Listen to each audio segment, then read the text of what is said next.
Hi, I'm Graham. Welcome back to manvfilm. Second Sight Films have released 3 fantastic packages this year in the forms of Take Shelter, The Changeling and X-Row. 3 movies that I felt were given fantastic treatment, great transfers, great extras that added to the feature, and fantastic packages all round. The latest addition to this set of movies that they've released is When a Stranger Calls. Now, I had seen the remake, I had never heard of the original, I didn't realise it was a remake when I saw it, so I was quite curious about going back to check this movie out.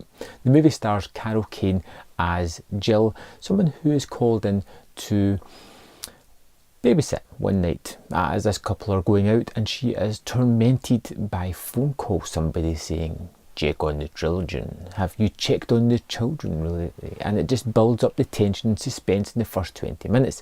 Now, I really liked When a Stranger Calls, and I'm going to have to try and keep this as spoiler free as I can, because if you haven't seen it, you don't want some guy on the internet wasting it for you, which I'd have to do if I was really going to talk about the movie. There is a couple of things I really liked about the movie, and they were kind of things that are unusual about the movie. The structure itself is almost like 3 different tales put together, but they involve the same character. So in the first one we have Jill and her situation in the house and how that plays out.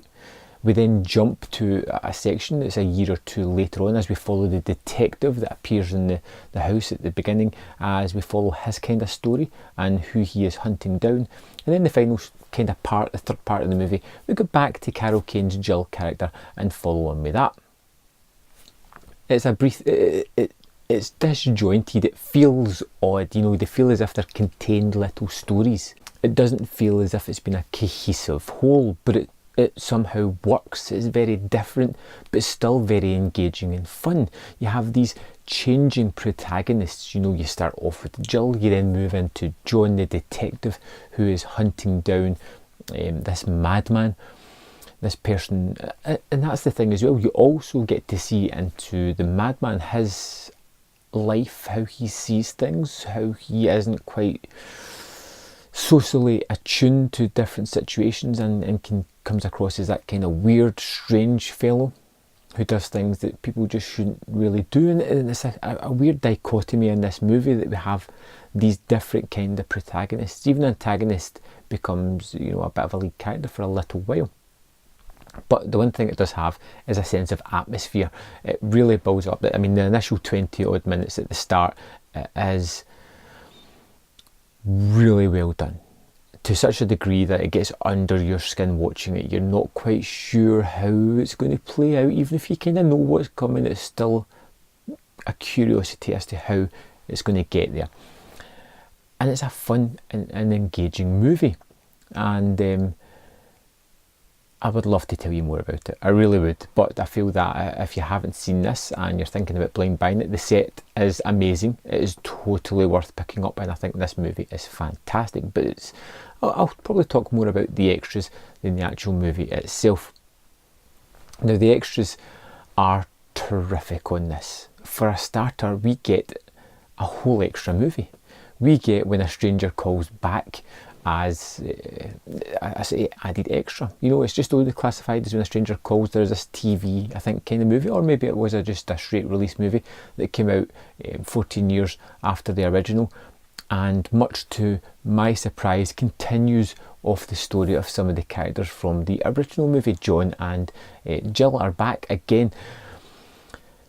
I thought this movie was really fantastic, and as an added extra, it blows this package up into must-buy territory. It is fantastic, a real treat, and I felt like this movie was a lot better constructed than the first one. It has a proper narrative that carries all the way through the movie, but it has a sort of better and more sustained sense of atmosphere and dread that goes through the movie, the kind of weirdness that goes on, the crazy ideas. And it was fantastic to see both Jill and John back. When Jill comes into it, I felt it was a natural progression of that character. It's somewhere where she would probably have gone to, and it was nice to see her back. And then they introduced John again, and John comes back into it in a natural way as well. Jill brings him in to help with a case because she has a history with this man, and it just fits perfectly. but it's the more sustained terror and atmosphere that goes on here, and some really creepy, tense sequences where you just don't know what is going to happen. And I felt it was excellent, really well done, a really fantastic movie. And the pairing, both movies are excellent for me, really fun movies that I like I said, I have discovered, and I think I will go back and watch again and probably show other people as well, because they had that kind of reaction to them that wasn't normal. You know, it wasn't the typical kind of horror where you can guess what's going to come next. They had a little bit of originality about them, and that's both the movies. As for the extras, we get Fred Walton's original short, The Sitter, which is about 21, just over 21 minutes, and primarily it's like a dry run for the opening of the movie. It encapsulates that first 25 minutes of the movie, just trimmed down ever so slightly, but the script is in place. It's just not shot as well, doesn't look as sharp, but it's still a fun extra that I enjoyed watching again, because that first segment is just so powerful. Then we get Directing a Stranger, which is an interview with Fred Walton that's recently been done, which is about 16 minutes in length, just him talking about the production, which is fairly interesting. We get Carol Kane talking about the movie as well, which is about 17 minutes in length. This is another recent interview, just how she found the project, how she went on to it, and the kind of legacy that it has had. And then we get Rutanya Alda, which is about a 6-minute interview. This was a bit part player, but it's a nice like kind of addition of just somebody just who's only in the movie for like a couple of minutes, but just one of these weird ones that has a lot of enthusiasm for the project and a lot to kind of say as well.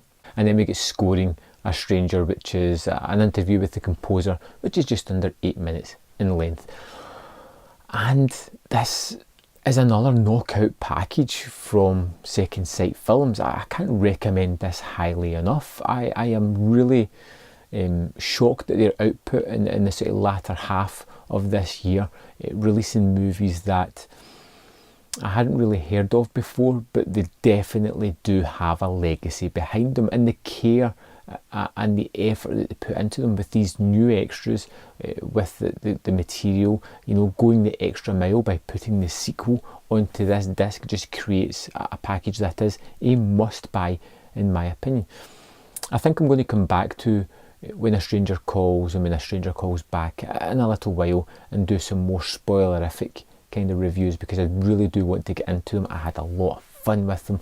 I would love to know your opinion of them. If you've seen the first or the second, both, whatever, even the remake, let me know what your opinion is of that, and I will see you next time on Man vs Film.